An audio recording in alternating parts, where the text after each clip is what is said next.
What if I told you that the hottest room in your house is not a heat problem at all, not a broken air conditioner, not an undersized unit, not bad insulation or the wrong side of the house? It is a pressure problem, and the fix costs $11 at any hardware store. It fits in your pocket, and you can install it yourself in about 15 minutes with nothing more than a screwdriver. But before I tell you what it is, I need to explain something about how your air conditioning system actually works. Because most people have it wrong, and once you understand what is really happening every time your system kicks on, that hot room is going to make complete sense for the very first time. By the end of this video, you are going to understand three things: the real reason that room stays hot no matter what you do, and the physics behind it that nobody ever bothers to explain. The $11 fix, exactly what to buy, and step by step, how to install it correctly. And something about closing your bedroom door at night that is going to genuinely surprise you, and that may be quietly making your entire HVAC system work harder than it should every single night. Every house has that one room. The bedroom at the end of the hallway. The home office your spouse works in all day. The guest room you always apologize for when company visits. The room that is 8, 10, sometimes 12 degrees hotter than every other room in the house, even though it has the same size vent, the same size window, and sits under the same roof. You have probably assumed it is just that room. A bad room. Nothing you can really do about it. But that room is not broken. Your house is not broken. The pressure loop is broken. And that is an entirely different problem, with an entirely different solution. Here is what is actually happening. Your HVAC system is not just a machine that makes cold air and blows it around. It is a closed-loop pressure system. Cool air goes out through the supply vents, the ones you can feel blowing when you hold your hand near them. That air travels through the room, and then it needs to return back to the air handler through the return vents. The larger grills, usually in the hallway or a common area, that pull air back to be cooled and recirculated. The whole system is designed to be balanced. Air out, air back, a complete circuit, every single time the system runs. When that loop is balanced, the house feels comfortable. Cool air flows in, warm air flows back. Everything works the way it is supposed to. But here is what happens when you close the door to that bedroom or home office. The supply vent keeps pushing cool air into the room, but the return vent is out in the hallway. With the door closed, the warm air inside the room has nowhere to go. It cannot get back to the return, so it just stays there, and pressure builds up inside that room. Now here is the part that genuinely amazed me when I first understood it. That pressure buildup pushes back against the supply vent. It actually resists the incoming cool air.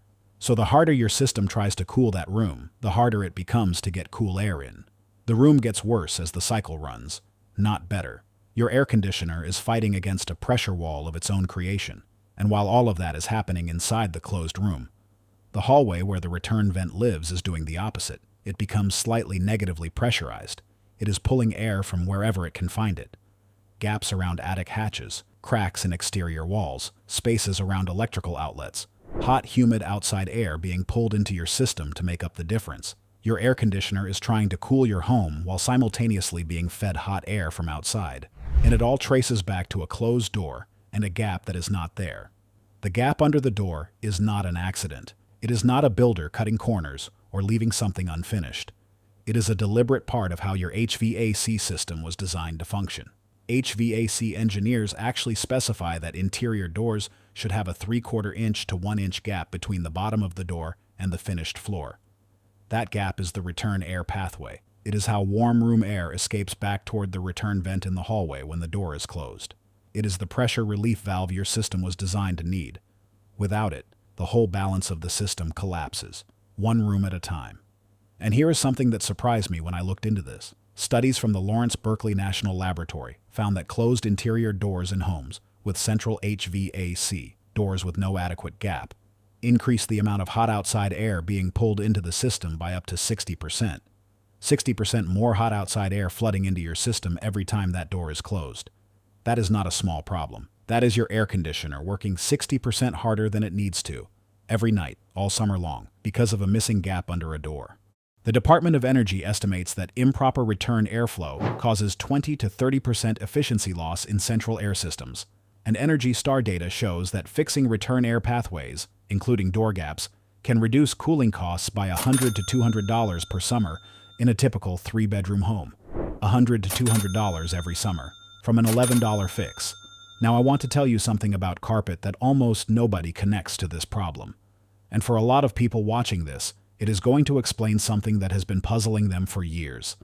Think back. Was there a room in your house that used to be perfectly comfortable, and then at some point it stopped being comfortable? It got warmer, stuffier, harder to cool, and you could not figure out why. Nothing changed. Same house, same system, same room. Did you add carpet around that time? When thick carpet is installed in a room or in a hallway, it fills in the gap that used to exist under the door. The gap that was 3/4 of an inch becomes a 1/4 inch, or disappears entirely. The return air pathway that was working perfectly well gets quietly sealed off, and the room that used to be fine starts running 5 degrees hotter. Nobody connects it to the carpet. Why would they? But that is exactly what happened. The carpet sealed the gap. The pressure loop broke, and the room has been suffering ever since. The fix is exactly the same, an $11 door sweep that restores the airflow gap even with thick carpet below it. Now, if you are finding this useful, if you are thinking about your own home and that room that has driven you crazy every summer, go ahead and hit that like button right now. It takes 1 second, and it genuinely helps this video reach more people who need to hear this. And if you want to keep getting honest, practical information about your home, subscribe. New videos every single week. Alright, let me tell you exactly what to buy and exactly what to do. What you are looking for is called a door sweep. Specifically, a door sweep with a brush or fin-style seal, not a rubber bulb seal. This distinction matters, and almost no one explains it. A rubber bulb door sweep creates a nearly airtight seal at the bottom of the door. That sounds good. But for an interior door, it is exactly the wrong thing. You need air to be able to move through that gap. A rubber bulb stops it. A brush or fin-style sweep allows approximately 150 to 200 cubic feet of air per minute to pass through while still blocking dust, insects, and drafts. It gives the air the return pathway it needs while still providing a barrier against everything else. That is the one you want. Look for the words brush seal or fin seal on the package. Brands like MD Building Products, Pemco, and Thermwell all make good versions. You will find them at any home improvement store or online. Cost is between $8 and $14 depending on the width of your door. Here is exactly how to install it. And I want to be specific because most tutorials skip the details that actually matter. First, measure your door width before you buy anything. Standard doors are 32 or 36 inches wide. Do not assume. Measure. Second, check whether you actually have the problem before you install anything. Take a thin piece of paper and slide it under the closed door. If it slides freely with a little resistance, your gap is probably adequate. If it slides with no resistance at all, gliding through like there is nothing there, you have almost no gap, and this fix is exactly what you need. If it will not slide under at all, the gap has been completely sealed by carpet, and you may need a carpenter to undercut the door, which is a different job. Third, here is a better test that gives you a more definitive answer. Light an incense stick or a candle. Close the door. Hold the smoke near the gap at the bottom of the door on the room side. If the smoke drifts out of the room, flowing from the room into the hallway, the room is positively pressurized. Air cannot escape. This is your problem. The door sweep will fix it. If the smoke drifts into the room from the hallway, the room is negatively pressurized, and the return air is actually working. This particular fix may not be what you need. Fourth, install the sweep on the inside face of the door with the brush or fin facing downward toward the floor. The brush faces the room side, toward the supply vent, not the hallway side. Most people install it backwards. The fin needs to be on the inside of the room so it guides air outward under the door toward the hallway return. Pre-drill your screw holes before you drive the screws in. Most cheap sweeps come with flimsy screws that can split the door if you force them. Upgrade to number 8 wood screws for a secure hold. Fifth, test it immediately after installation. Close the door. Hold your hand near the bottom gap. You should feel a slight movement of air. Warm room air being drawn outward under the door toward the return vent in the hallway. That movement means the pressure loop is working again. Now let me tell you something about 2-story homes that makes this even more important. Because if you live in a 2-story house and the hot room is upstairs, there are actually 2 forces working against you at once. The first is the pressure problem we already talked about. Closed door, no return pathway, cool air cannot get in. The second is physics. Hot air rises. Your upper floor is already accumulating heat from the roof above, from the walls, from warm air migrating up from the floor below. The stack effect is constantly pushing warm air toward the upper floor. Your HVAC system is fighting the pressure imbalance and the natural rise of heat simultaneously. And the door gap was the one thing helping it win that fight. Upper floor rooms with adequate door gaps restored have shown temperature drops of 4 to 7 degrees compared to the same rooms with sealed gaps. 4 to 7 degrees, measured, consistent, just from air being able to move freely under a door.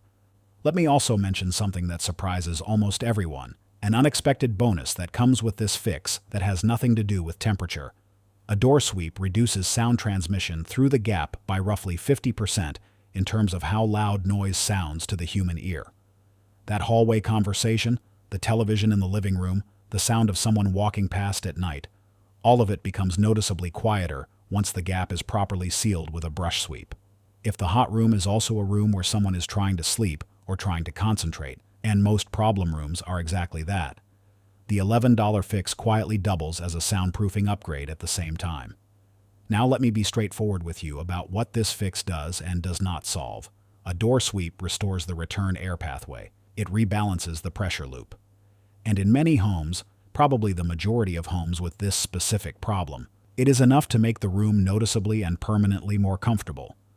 But if the room is at the very end of a long duct run and was never receiving adequate airflow to begin with, restoring the return pathway helps but does not completely solve the supply-side problem. In that case, a register booster fan, the small fan that sits on the supply vent and actively pulls more air into the room, is the next step. Those cost between $25 and $40 and work significantly better once the pressure issue is fixed first. Fix the pressure first, then boost the supply if needed. And if you have not checked your air filter recently, please do that before anything else. Pull it out and look at it. A filter that is gray and thick with dust is choking your entire system. Every room suffers, and the rooms already struggling feel it most. A $5 filter replacement before you do anything else may deliver more immediate improvement than anything on this list. So here is my question for you, and I genuinely want to know. Go to the hottest room in your house right now, close the door, slide a piece of paper under it. What happens? And while you are at it, think about whether that room has ever been comfortable. Was there a time when it was fine, and then it stopped being fine? Did anything change around that time? New carpet? A renovation? A different door? Drop it in the comments below. I read every single one, and I think a lot of people watching this are about to make a connection they have never made before. If this video gave you something real, a real answer to a problem you have been living with, please hit that like button. It helps more than you know. And subscribe if you want to keep getting this kind of straightforward, honest information about your home. Thank you so much for watching. Stay comfortable, and I will see you in the next one.